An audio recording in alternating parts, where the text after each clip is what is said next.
And here we go. We are back for the third straight day. We actually have some regularity in this. The one place where we haven't seen to get regularity is our panelists. So, firstly, Anmol's back after his the decent performance the first time around, and then he's just disappeared because he has a social life. Hi guys. You don't hate me for having friends. Besides you two, of course. Of course, you're not allowed to have friends during the World Cup unless you're watching the World Cup with your friends. Speaking of, while Anmol digests how much I dislike him right now. Speaking of people I dislike just out of pure jealousy, we have something resembling a star on our show for the first time. And I think Reese might even be tired of being talked up by now, but he's never going to say it because he loves the celebrity vibe that he's getting.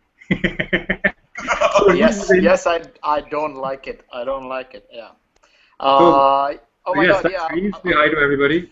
Hi, what's up? I'm really excited to be here. I haven't been able to follow it, but ever since you guys came up with this, I thought it was a brilliant idea.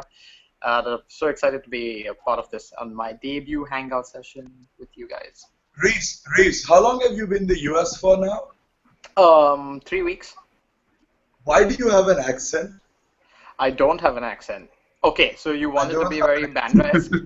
Reese can. Okay, Workman, Buggerman, Hyman. I'm Backman. Yes. Better. Much better?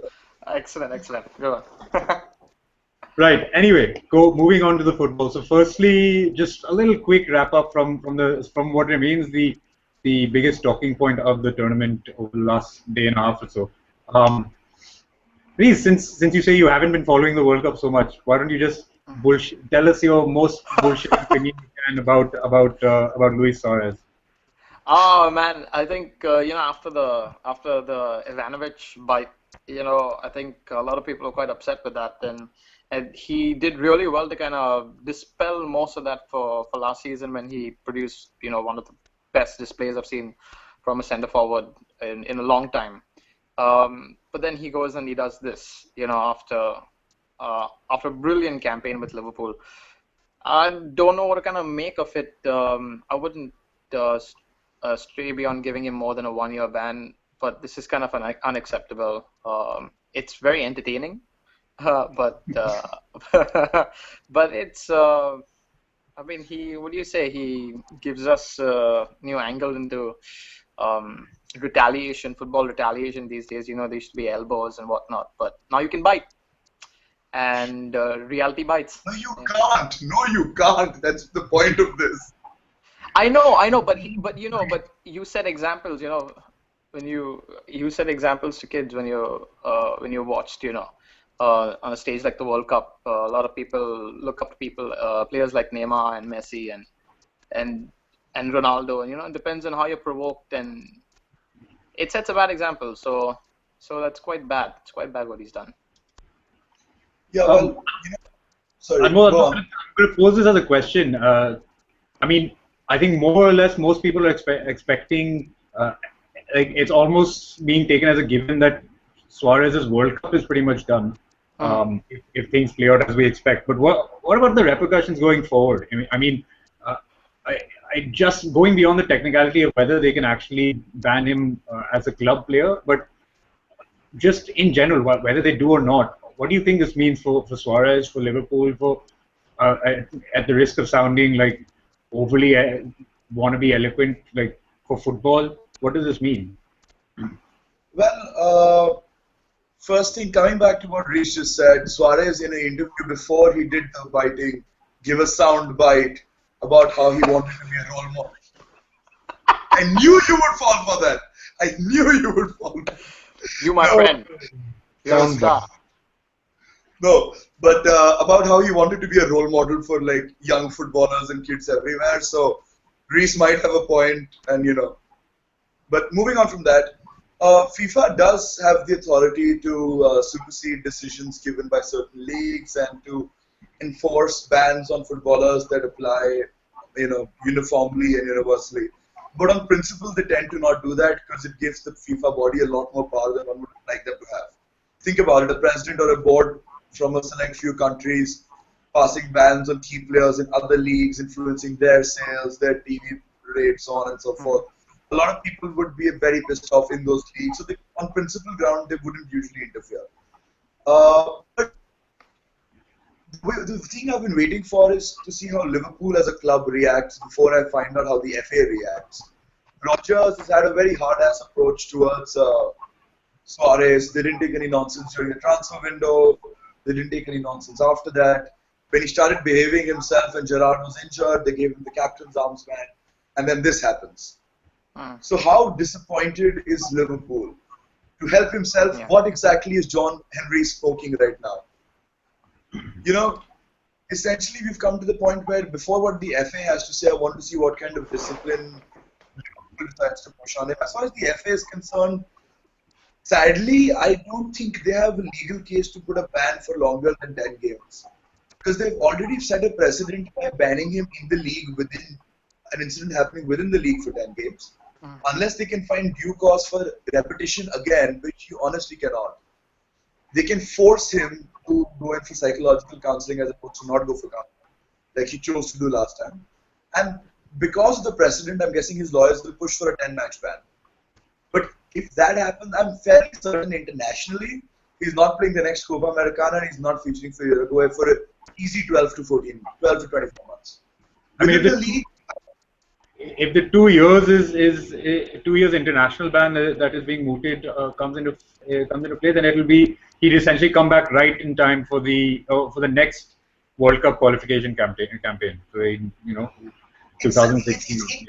It's inconsequential. The international ban is a token ban that way. So he won't play the Copa America, he won't play friendlies, and he won't play minor tournaments here and there. Who fucking who, man? Like, essentially, if somebody's done something like this thrice now, he needs to, like, there's an entire brand of people, and I understand where they're coming from, saying, this isn't normal, there's something wrong, it needs to be checked. He literally needs help. Like, so, maybe you get him tested, maybe you put a stipulant in place where a select team of psychologists, psychiatrists, until they say he's medically or mentally fit, there is no threat to the guy who's walking away from him on the football pitch after jumping for the ball with him. Then maybe he'd be able to come on.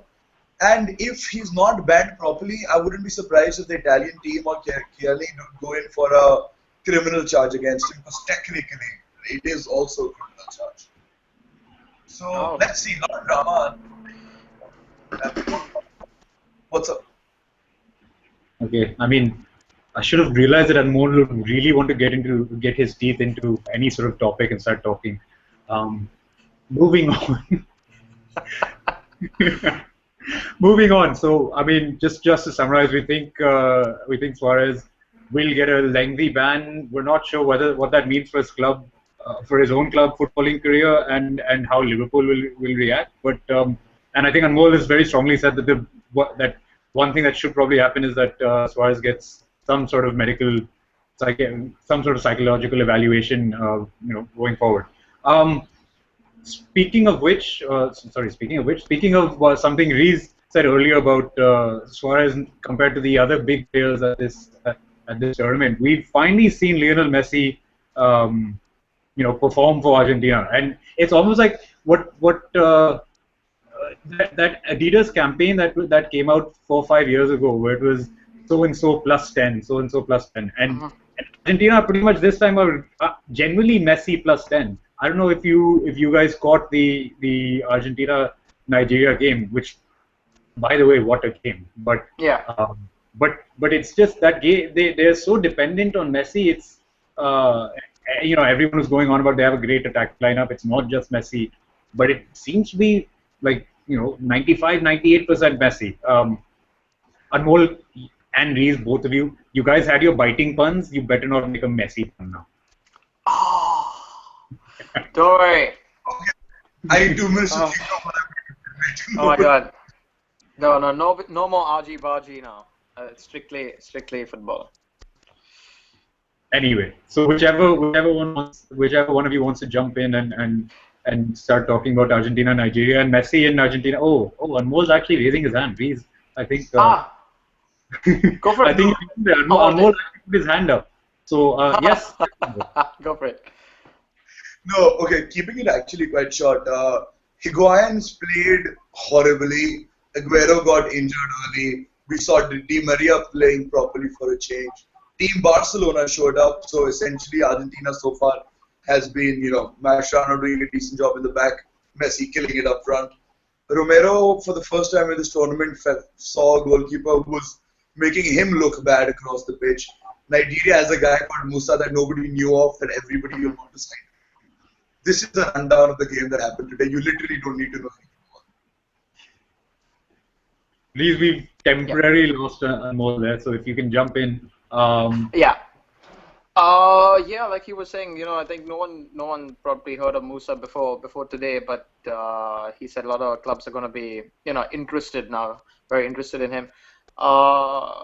Yeah, with regard to Messi, I just think he's such a phenomenally talented player, and he's at the right place at the right time in the box. The ball just sort of kind of falls to him. It's like with people like Ronaldo as well. No matter where they are in the box, the ball somehow gets to them, and they know how to dispatch it. It seems to me that he's the one who kind of just kickstarts their games really, whether it's in the fourth minute or the 90th minute. And I think, but aside from him, Di Maria has been so good. He's just carried on his club form over to Argentina. He's been very, very good because, for large parts of the games, it's actually him. I feel that kind of, at least for me personally, my eyes are kind of on him. But Messi does pop up with the one magical moment which produces the goal. So you got a lot more talk about him there. I think Nigeria kind of made a good game out of this because no one expected them to kind of fight back the way they did very quickly after conceding.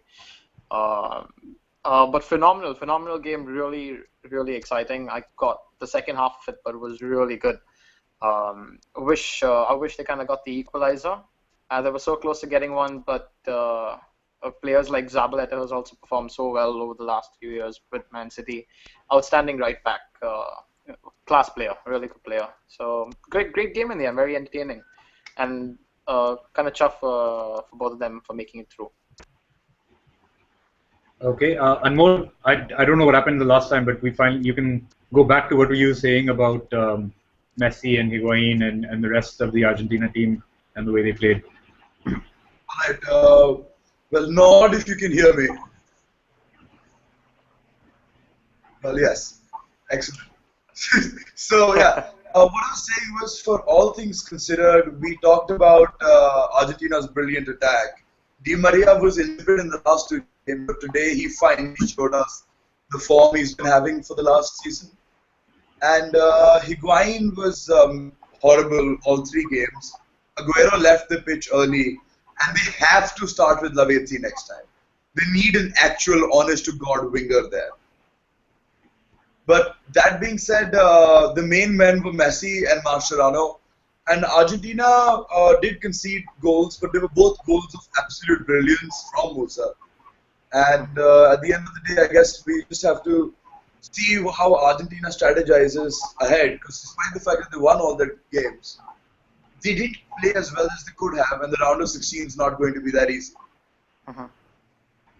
Okay, you'd advocate Lavezzi coming in for Higuain in the next round. Unless Aguero is actually properly, seriously injured, then they have to begin with Messi, Higuain, and Lavezzi anyway. Okay, fair enough. And on the flip side, I mean, Nigeria, what a story for them. This is the first time they've qualified since the '94 World Cup. They've qualified for the knockout stages. And apart from the football, which has been enthralling at times, apart from after that first game where they couldn't break Iran down. But Reez, I mean, you and I were talking earlier about what this means in terms of impact on the country, given what all is happening there. Yeah. Well, just watching the game here in the States, and I know you guys have been suffering with Sony's 6 panels and whatnot, but I must say that the studios that they have here in America, they're very good. And as soon as the Argentina-Nigeria game ended, they broke the news that there was another bomb blast, I think, in Nigeria, killing 21 people and injuring 14, if I'm not mistaken. I think that's the number. I'm not sure, but 21 people seem to have lost their lives, and well, it's not been established that there's a connection with the bomb blast that took place 8 to 10 days ago. But it's so sad. I mean, you think about it, these players just kind of finish off a game. They qualified, which is really great. But with all the turmoil that's still going on back in the country, I mean, I guess Nigeria qualifying is some respite for people back there. But I think, what do you say to that? The last time you think of something like this was with Trinidad, or was with Togo, I think, when Togo, yeah. refused, Yeah. that incident. It's very bad. You don't want to hear about these things, but yeah, that's the first story that broke out over here, and well, that just happened 25 minutes ago. So a lot happening for the country at the moment. Qualifying round of 16, playing the top guys. And lots of problems back home. Where do you, as a country, I can't imagine, but what do you kind of do at that moment in time, and how do the players kind of react to this as well? How do they deal with this? Family back home, and yeah. I mean, I think from our end, as casual but impassioned fans, I think the best we can hope for is that going to the tired old trope of football transcending a lot of what else is happening in the world, and we can just hope that both for the viewers and for the Nigerian fans, this is just a bright spot. Yeah.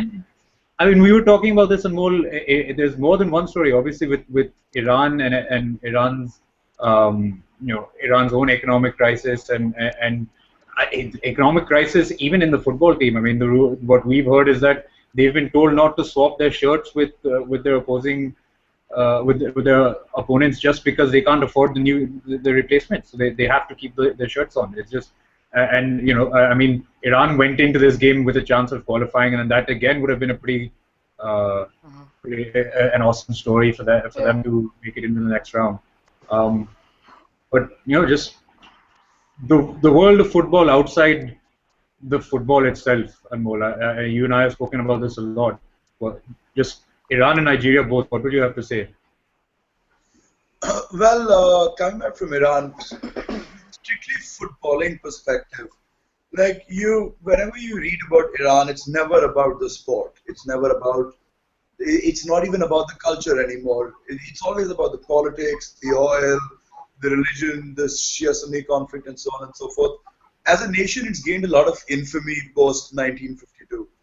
But the performance over this World Cup has actually been nothing short of inspiring.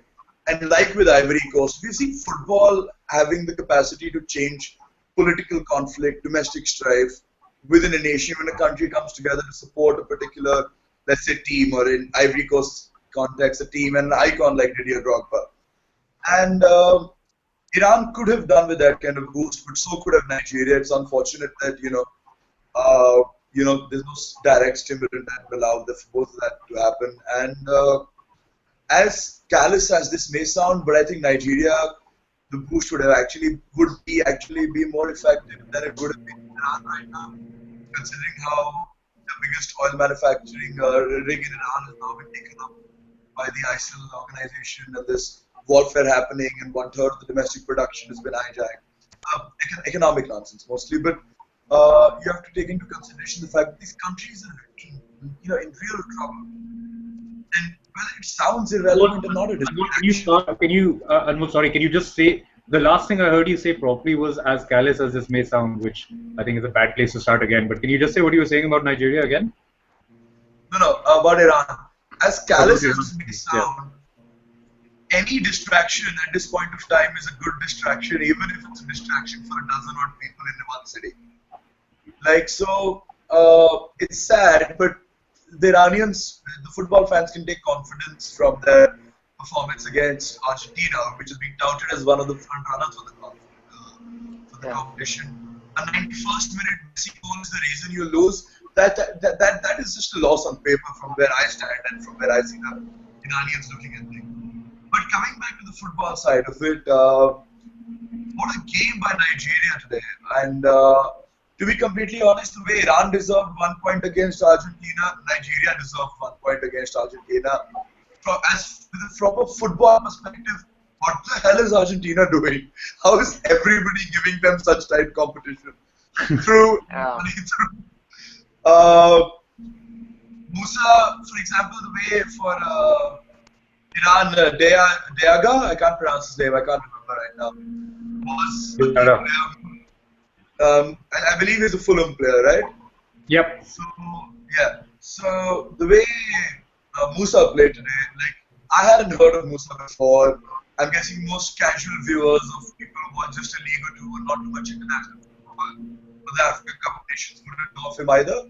But what a performance today. Everybody will want to sign him tomorrow.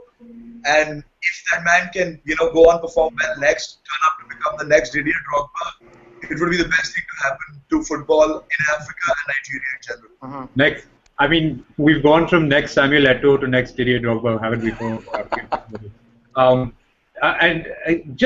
It's almost like it's a fairly easy theme with this group actually. The idea of football as a symbol for something more, because the team that won today against Iran was Bosnia, and again, I mean, Bosnia wasn't even a country about 15 years ago or 20 years ago.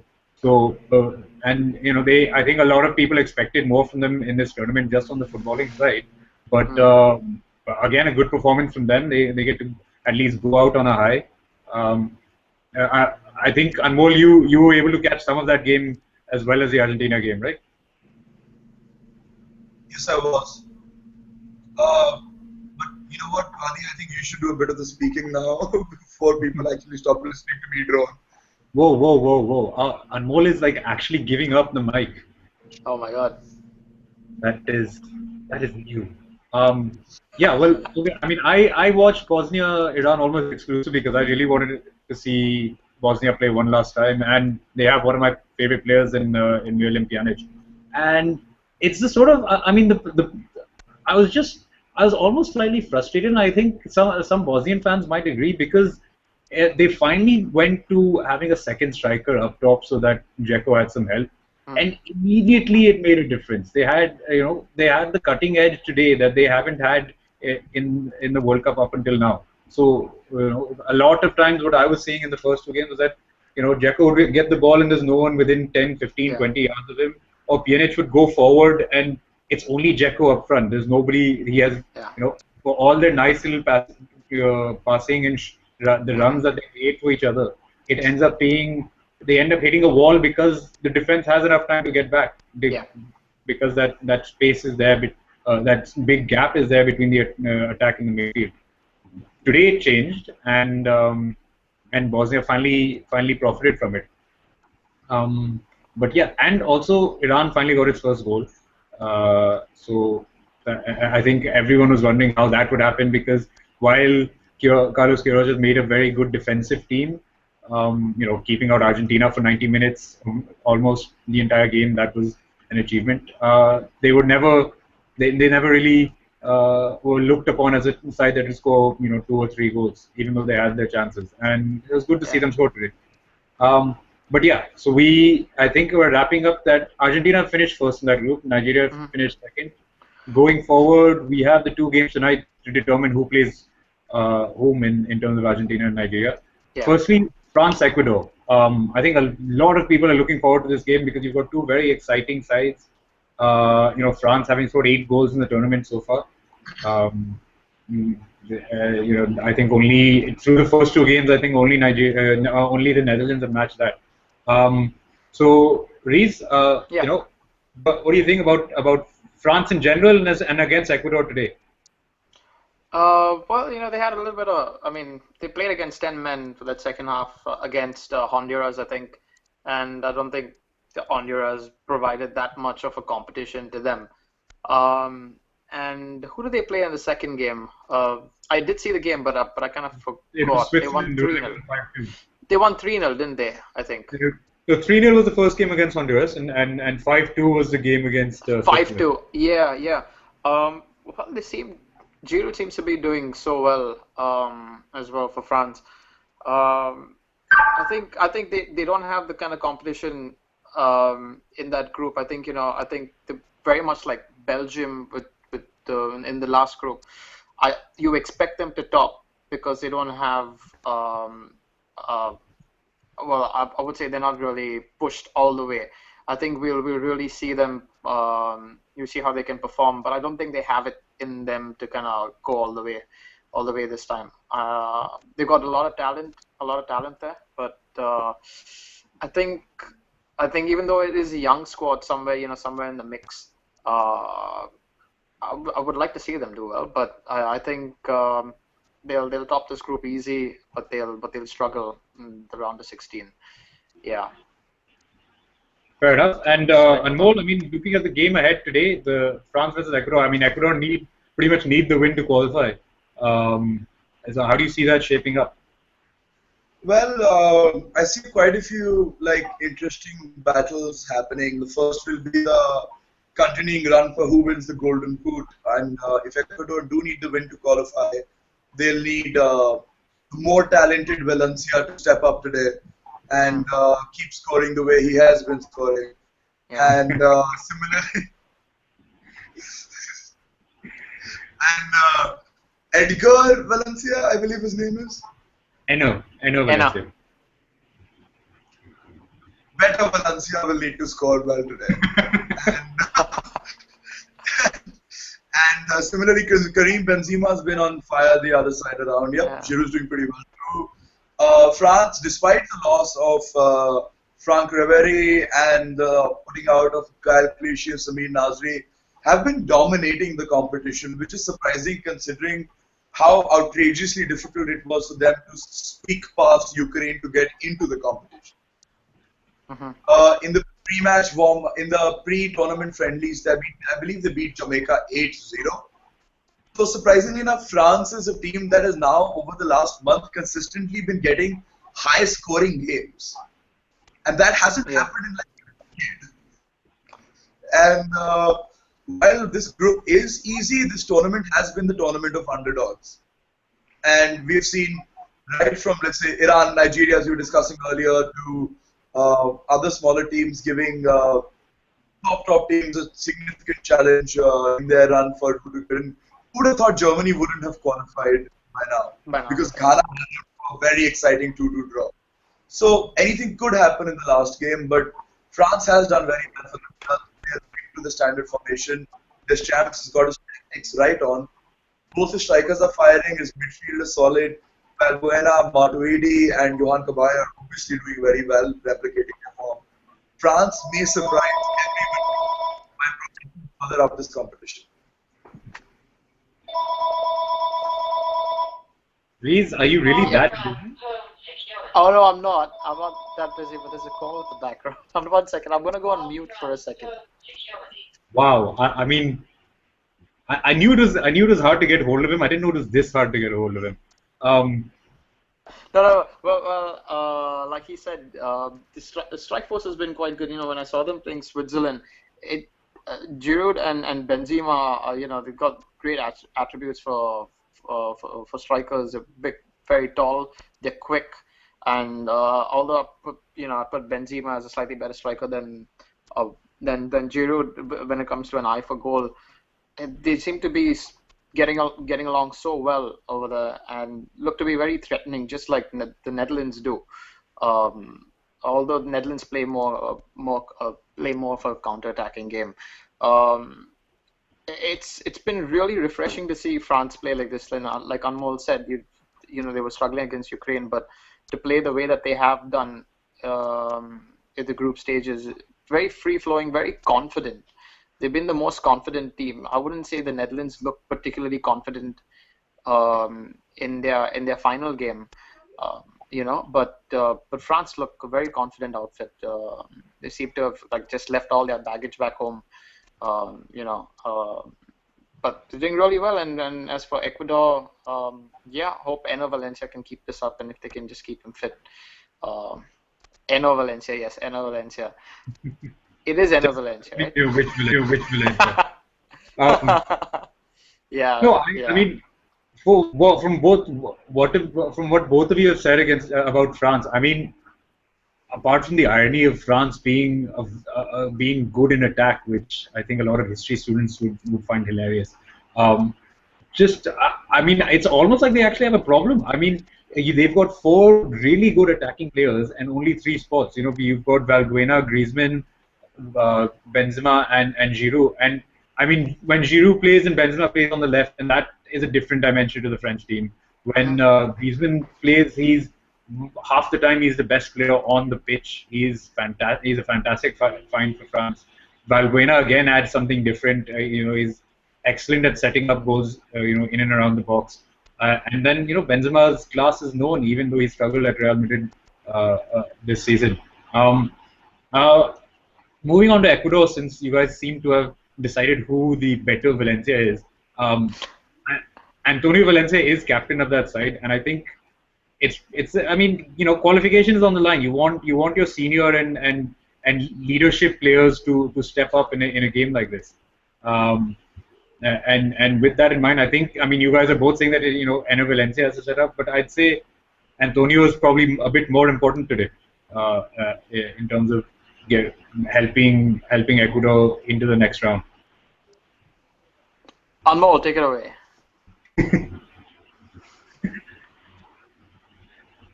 I don't think Anmol can say anything nice about it.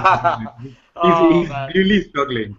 Oh man, I managed to say something half decent about Giroud, but I mean, Antonio is a really nice name. that's all that they need. You just need a good name on that team sheet, and they've got it done. Okay, that's the best thing. Well, no, fair enough. No. As see, whatever said and done, Valencia is fast. Valencia is quick, and if he does decide to cross the ball in, and Edgar Valencia reaches on the other side, if Antonio and Edgar can combine properly, it would lead to an easy. Edgar, what is that name? No, it could lead to an easy goal to do that, but.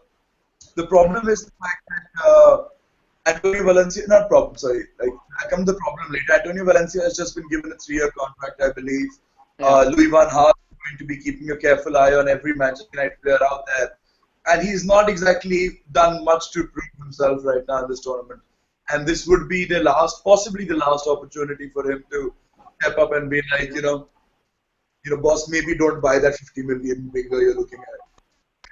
And over a period of time, yeah. So Antonio Valencia could be the key man to deliver because he's played in so many high-pressure, high-intensity games, and just having a reassuring presence could make a difference.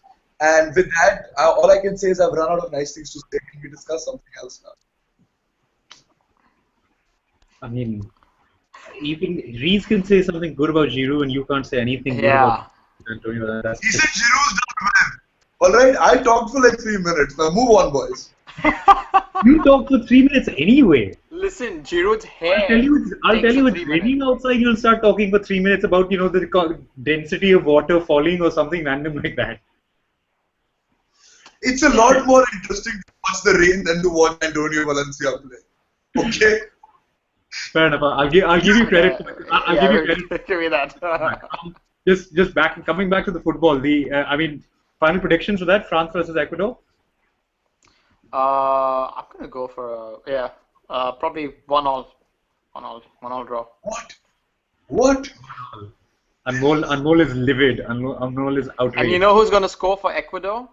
Giroud, on goal. Giroud, yes.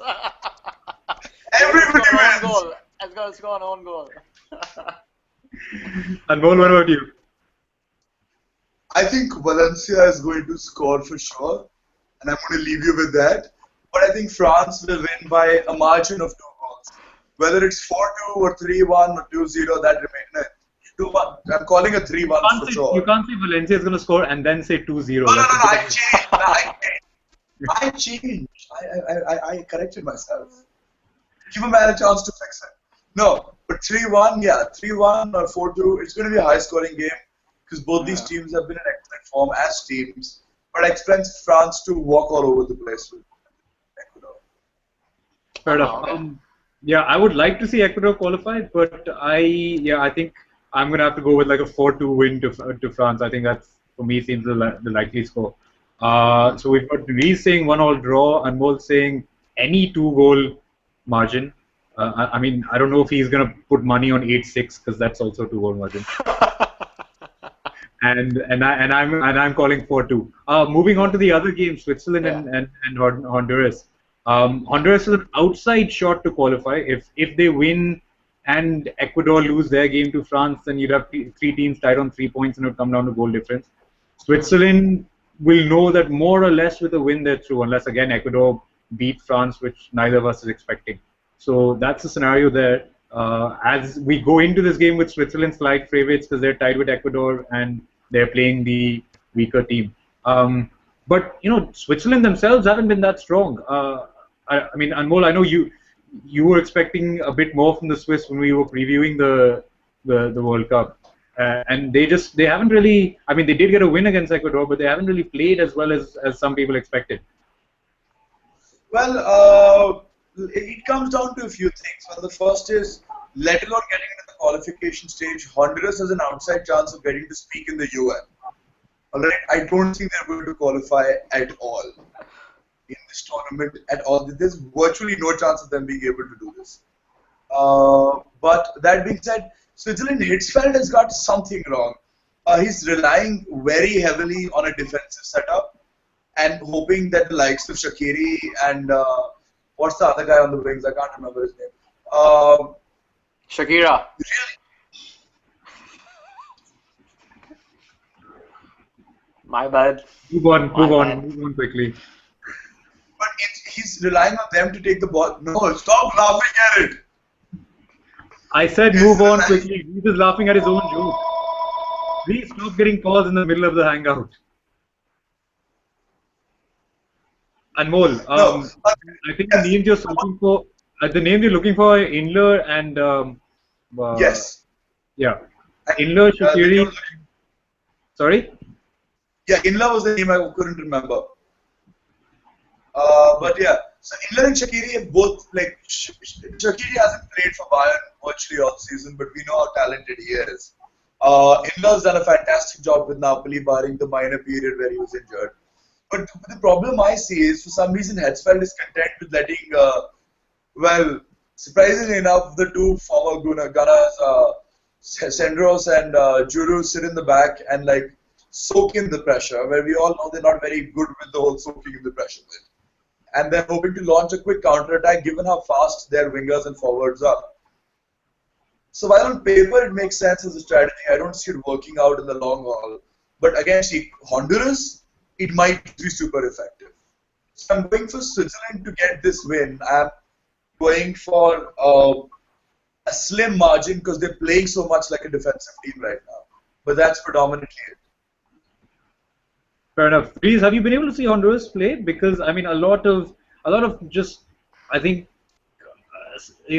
I mean, I don't know what the right emotion there is.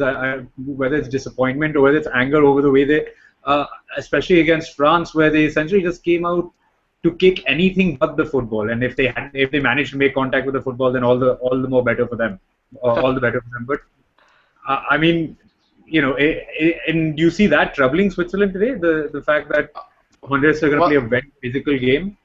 Oh, thanks for the gist, because I never watched the Honduras games this World Cup. But you know. Okay. Let me put it this way. Wilson Palacios is on that team.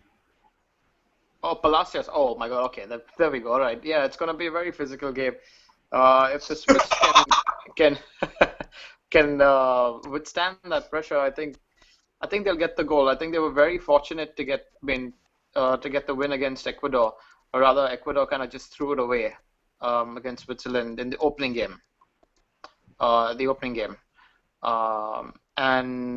know, when they scored that 90th minute winner, I think it was, and I think they'll sneak a win. Yeah, and they'll probably qualify just behind France. I think they'll get that slim margin victory that you were talking about. Okay, you want to pick a score there? Yeah, I'm just going for 1-0. 1-0 Switzerland. 1-0. Yeah. Fair enough. The other player I think that you might have been looking for at the time was Granit Xhaka, and again another disappointing Switzerland attacking player. Time for those three to show up and maybe perhaps do something more than just score one goal against Honduras. keeping in mind that goal difference might come into play? Yeah, well, like win by a margin of say like a 2-0 scoreline. Because considering how they've been playing, I don't see them being very adventurous once they've gone like 2 goals up. But you never know. They may be playing with a spirit of confidence because they're playing against Honduras, and if they go 2-0 up, then they have nothing to lose, and then they can go all haywire and start playing according to their potential. But it's Switzerland versus Honduras. It's not going to be the most exciting game, but it's going to be a very, very important game nonetheless. Let's see how it turns out to be. I may be wrong. It's been known to happen. Fair enough. I think for this game, I initially thought it would be a 3-0 game, and I think I'm just going to go for that. I think Switzerland just showed some flashes at the end of the France game with where their last 2 goals were actually really good goals, and I can see that just spilling over in a game where they need to win, and they also probably need to score just to keep the goal difference in their favor. So I think I'll stick to 3-0. And yeah, I think that wraps up Group E from us. Reese, good to have you on. Hey man, it's great to be here. Thank you. Thank you. I mean, next time I hope you're not getting calls from your agents, scheduling your concerts and whatnot. Yeah, I'll be damned if that happened, but but no man, no. We'll keep it clean tomorrow. Tomorrow's a big day as well, isn't it? Yes, tomorrow is a day where I have like an actual interest in. In fact, Reese, you shouldn't be on the live hangout tomorrow because you should be in the bar getting drunk with a lot of Americans who are watching the game. So we shall see. We shall see. It's such an exciting time to be here. We know that football's not the biggest sport here in America, but the turnout that we saw in Chicago. Fight, Adi, fight! Can't even let Reese finish saying something genuine. I just don't get this guy. Yes. Don't mind Anmol. I mean, Chicago was an amazing sight to see, but I think fans the experience here with the fans in the bars and pubs, they were silenced, and most of them were kind of abusing that last minute goal that they conceded. Phenomenal scenes over here. Everyone was kind of glum looking from being so close to kind of getting there. They may not actually make it. Don't remind me.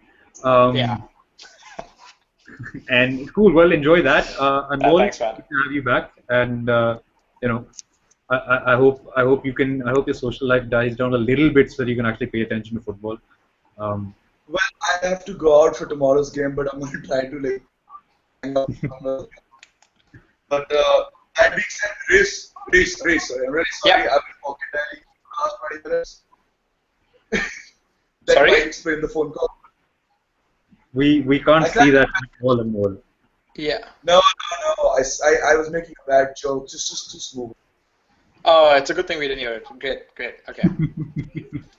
Right. Well, Luis Suarez, Argentina, Nigeria, Iran, Bosnia, and then the 2 games coming up, Switzerland, Honduras, and Ecuador, France. We covered a lot for our usual time constraints. Good to have you both on, and everyone who's watching, enjoy the game. Great. Thanks. See ya.